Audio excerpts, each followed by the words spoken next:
শনিবার দিল্লিতে মেইতি এবং কুকি সম্প্রদায়ের প্রতিনিধিদের সাথে বৈঠক করে কেন্দ্রীয় সরকার। এই বৈঠকের লক্ষ্য ছিল দুই সম্প্রদায়ের মধ্যে আস্থা পুনরুদ্ধার এবং স্থায়ী শান্তি প্রতিষ্ঠা করা। আইন শৃঙ্খলা এবং সাম্প্রদায়িক সম্প্রীতি বজায় রাখার কৌশল নিয়ে আলোচনা করা হয় বৈঠকে।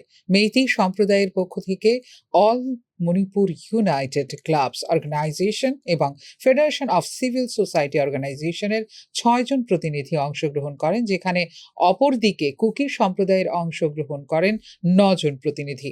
কেন্দ্রীয় সরকার আলোচক হিসেবে উপস্থিত ছিলেন গোয়েন্দা ব্যুরোর প্রাক্তন বিশেষ পরিচালক একে মিশ্র। স্বরাষ্ট্রমন্ত্রী অমিত শাহ 3রা এপ্রিল লোকসভায় বলেছিলেন যে মন্ত্রণালয় ইতিমধ্যে মেইতি এবং কুকি সংগঠনের সাথে আলোচনা করবে এবং শীঘ্রই একটি যৌথ বৈঠক অনুষ্ঠিত হবে। সরকারের অগ্রাধিকার হলো মণিপুরে শান্তি ফিরিয়ে আনা বলেও জানিয়েছিলেন স্বরাষ্ট্রমন্ত্রী অমিত শাহ।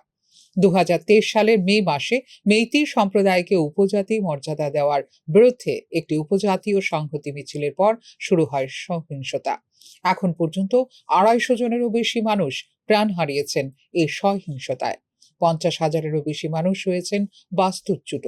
13ই ফেব্রুয়ারি রাজ্যে রাষ্ট্রপতি শাসন জারি করা হয়। নতুন রাজ্যপাল প্রাক্তন স্বরাষ্ট্র সচিব অজয় কুমার ভাল্লা জনগণের সাথে দেখা করছেন এবং শান্তি ফিরিয়ে আনার চেষ্টা করছেন মণিপুরে। এদিকে 6 জন সুপ্রিম কোর্টের বিচারকের একটি দল মণিপুর সফর করেন 21শে মার্চ। পরিদর্শন করেছেন ত্রাণ শিবির।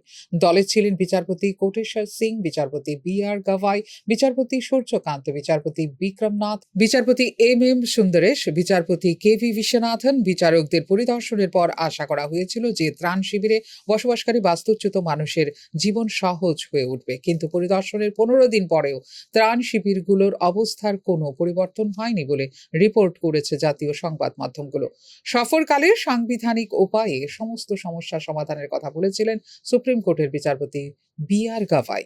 গত 3রা এপ্রিল লোকসভা এবং রাজ্যসভায় মণিপুরে রাষ্ট্রপতি শাসন জারির প্রস্তাব উত্থাপন করেন স্বরাষ্ট্রমন্ত্রী অমিত শাহ, যা উভয় কক্ষেই অনুমোদিত হয়। ডিসেম্বর থেকে মার্চ পর্যন্ত গত 4 মাসে মণিপুরে কোনো সহিংসতা ঘটেনি বলে জানিয়েছিলেন স্বরাষ্ট্রমন্ত্রী Amit Shah.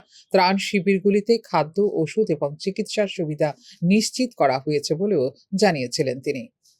ফিউরো report, news now.